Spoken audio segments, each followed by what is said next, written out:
Hello, everybody. My name is Jill Childs, and I'm a principal lecturer at Oxford Brookes University in the UK. My background is as a mental health social worker and academic over a period of about 30 years. And during that time, I have had the privilege of working in extremes of poverty, suffering, and death. And in less obvious, subtle ways, day to day, I have seen widening inequality.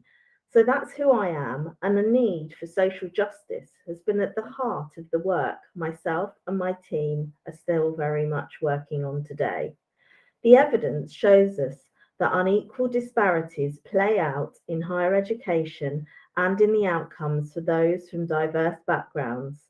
As a white woman, I continue to have to find a place within work on anti racism that is effective and credible. As I've progressed on my journey through anti racist work, I've seen the language evolve from a description of my contribution from being an ally to what I prefer to call myself now, an accomplice. An accomplice is someone who gives assistance, and I like this description because it puts the focus on me being responsible for action and on the collaborative nature of any success. And that, in essence, is the truth of this work.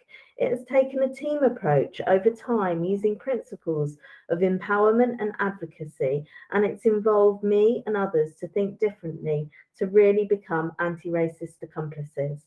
I am still learning and evolving, and I hope you will allow me to talk honestly and transparently about my ongoing journey in relation to creating an anti racist provision and how we have used indigenous thought to shape change. In UK higher education, the temperature right now is one of fatigue. So any attempt to do what's necessary to create transformational change at this time poses in itself a challenge. But in spite of our weariness, it takes integrity and bravery to implement anti racist approaches. My focus today is on my journey as a leader to lead a diverse set of teaching focused programs to create an evolving, dynamic anti racist provision. The session will focus on the development of anti racism in higher education teaching and the development of me becoming an explicit, action focused, credible anti racist accomplice and leader. Within the context of Oxford Brookes University strategy related to inclusivity, the university's social work programme excels at its widening participation targets, attracting a significantly diverse student population with a notable proportion, approximately one third of students with African heritage. This is in stark contrast to our university's wider student population. The teaching team have, over a number of years, noted a marked disparity in attainment and outcomes between Black and white students. Our work to create an anti racist provision in social work began well before the Black Lives Matter protests around the world. Our work began formally in 2017, although arguably it began well before that. The position at Brookes in social work of drawing a diverse student group meant that the challenges didn't particularly lie with the recruitment of diverse cohorts, but we faced significant challenges with awarding gaps both within our programs and beyond into graduation and employment. And it was with these precise attainment challenges that drove our work and led us to focusing on what we call today the creation of a place to inhabit our anti racist university experience. The problem is one of demographics at my university, at least. We essentially primarily have a white workforce, although initial steps are being taken to help shift the staffing demographic. Irrespective of this, as a white academic, I have a responsibility to get this work right, to feel confident and skilled in doing so, to learn from others, to create joint accomplishments. And that's where I found myself at the beginning of this work, as a white academic faced with the challenge of how to position myself with a diverse student body. And this has led me to turn the whole idea of colonising upside down and look towards thinking of how we could use indigenous thought to shape change. In particular, ideas centering around Ubuntu, I am because we are, and Ikibiri, a Burundian model of solidarity to create a sense of belonging or creating a place to inhabit for our students. So do we suffer from white fragility in the HEI sector? The refocus on institutional racism in many countries across the world brings the topic of racism and inequalities in education into public discourse. Work to develop solutions to overcome degree awarding gaps is gaining new momentum, but it is also beset with many problems. In many institutions, like my own, whilst this work is led by white staff who themselves will not have experienced structural inequalities that are responsible for the problem and therefore lack the full comprehension of the issues affecting diverse students, the problem perpetuates. The challenge to decolonising in higher education is not to replicate oppressive practice of the past, and we know that the way in which structural racism operates, both explicitly and in subtle and unconscious ways, that white leadership is beset with many problems.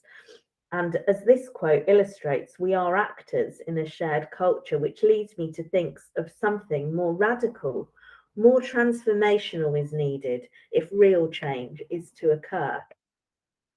In spite of currently being immersed in the amazing opportunity of being reverse mentored by our global majority collective students, I, for example, will never fully comprehend the problems and issues of being from a diverse community. My white privilege and fragility will always in part limit my effectiveness, and I've got no legitimate power in this respect. And that's why the principles of advocacy and empowerment of others have had to be at the heart of this work. We need time to discuss as a sector how work on anti-racism, if we are to undertake it properly, makes us feel. The work is uncomfortable and disrupting and needs us to look at ourselves critically in order to achieve better outcomes. Whilst acknowledging some of the good work that has begun, in particular in the UK through the Race Equality Charter, there's still a really long way to go. And in doing so, we need to remain critical of ourselves and maintain this work once it doesn't become the latest thing. My team's work is only a small aspect of that good start. I'll talk first about our work and then go on briefly to suggest ways that this work could have influence as we move forward with developing indigenous solutions. My team's work has been broadly twofold. One part, which has been about changing focus and implementing actions, and that's been the easy part. The other, harder part has been about the journey we've been on, and here's the part that's hard to hear. If we look critically at higher education, we can see that it protects itself through maintaining structures that protect privilege, and it risks endangering its future credibility and sustainability if it continues to generate a lack of senior level diversity through supporting single story narratives.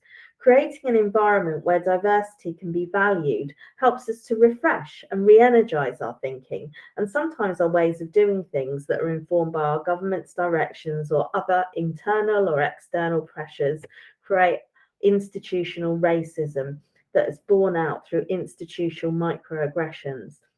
Our work to create an anti-racist provision within the current Brookes structures has taken place formally over 5.5 years.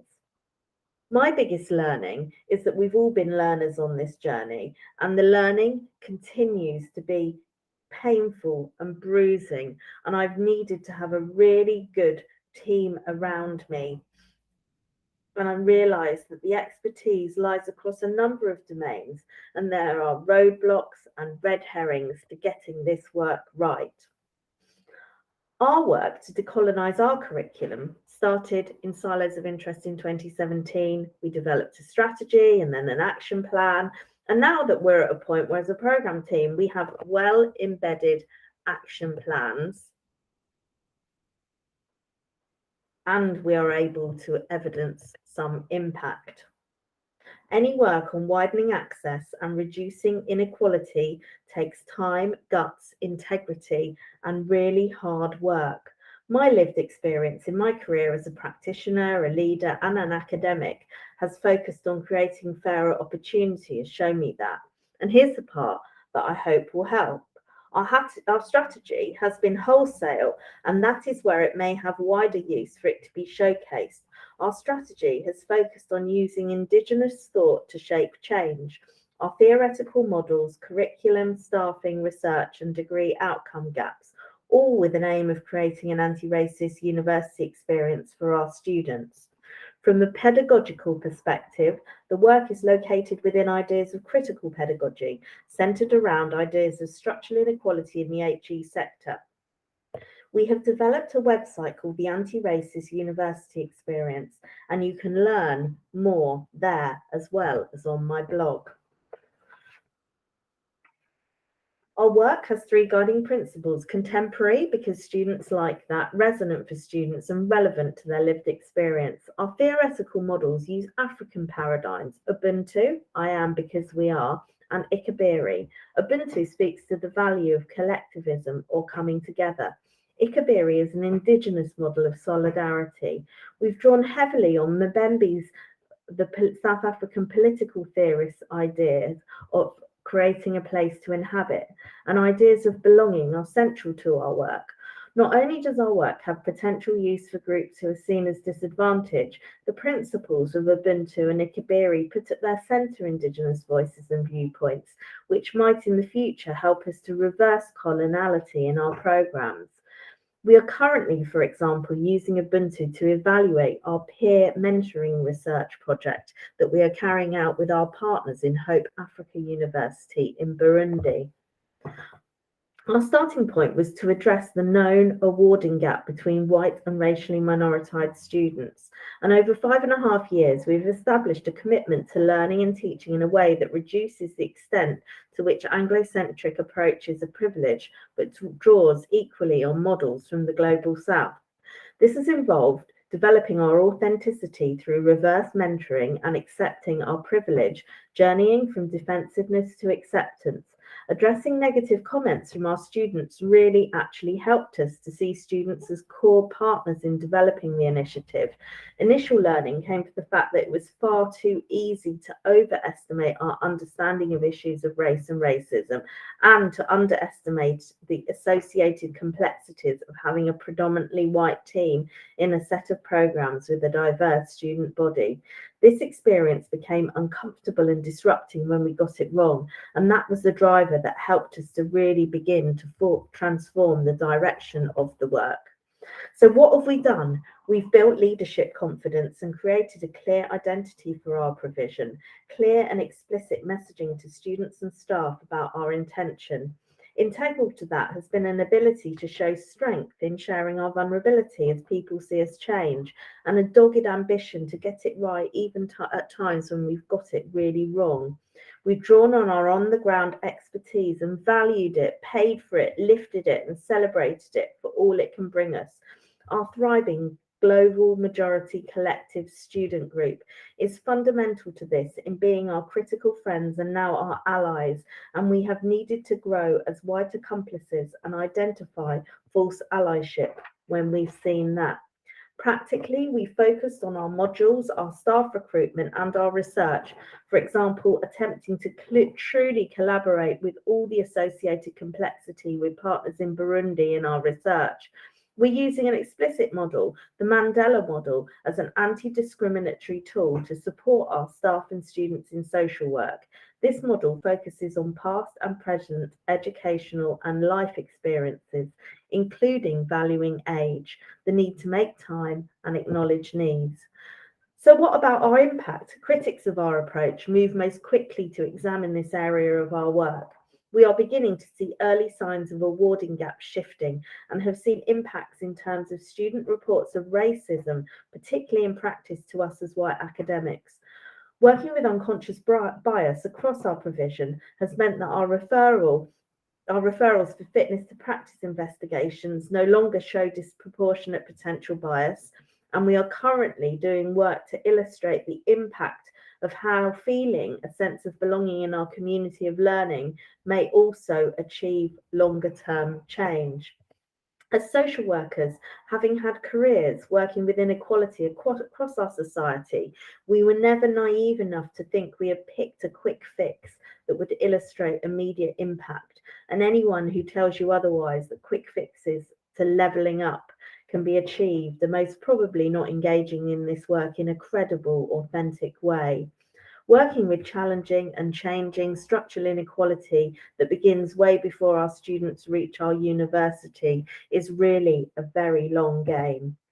In our collaborations, we have developed an international partnership to support a decolonised curriculum at social work at Oxford Brookes University in the UK with Hope Africa University, Burundi.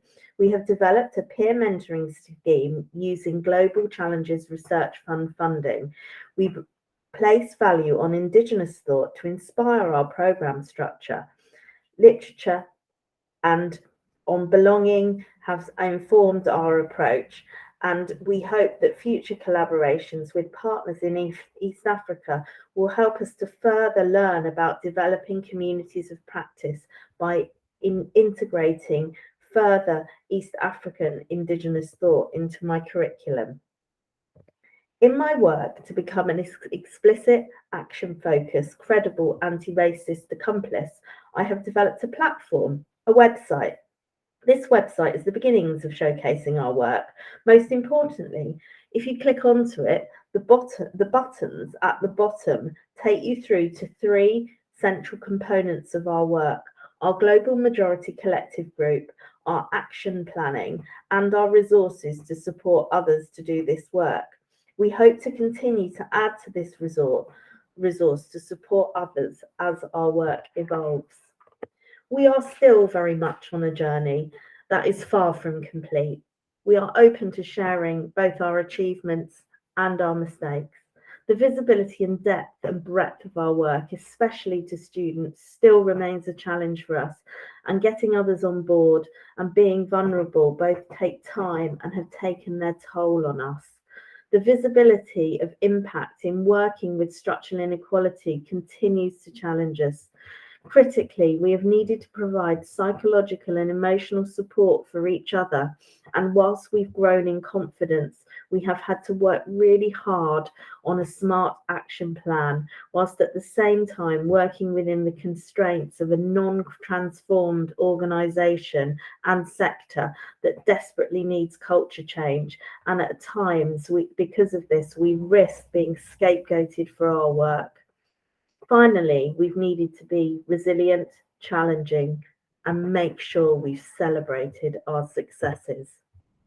So, what can we do? Overall, where does that leave us? The need to change, for me, is obvious. We can develop bottom-up initiatives like the Global Majority Student Group, and from that germinate opportunity to grow staff from diverse backgrounds internally, as well as bringing in more talent from outside, whilst managing some of the tensions cited in the literature around hypervisibility and invisibility of diverse staff in doing so. Any bottom-up approach needs to be supported by strong and credible leadership at institutional, sector, and worldwide levels. So, as I end, what can we do to create anti-racist universities of the future? We could create opportunities more widely and use the expertise that lies within our community in the higher education sector.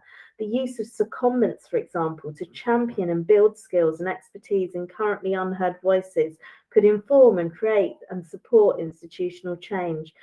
For example, using apprenticeships or interns might be practical ways to help organisations change. Organisations need to take special care with work on racism and the potential re-traumatising of diverse staff and students. And we could draw on ideas of psychologically informed environments to shape a context for these conversations. Reverse mentoring is a really good practical first step to help show that change can happen. Being supported by international working, and in our case, being humbled and learning from indigenous East African voices will help us to move forward will help us to develop a future forward-looking graduates that are confident to operate on an international stage. Through anti-racist action planning, we can practically take this work forward to the next stage as being a creative, rich space for growth, an exciting opportunity, and so much more than an upright trajectory to success. Thank you very much for listening to me. Bye-bye.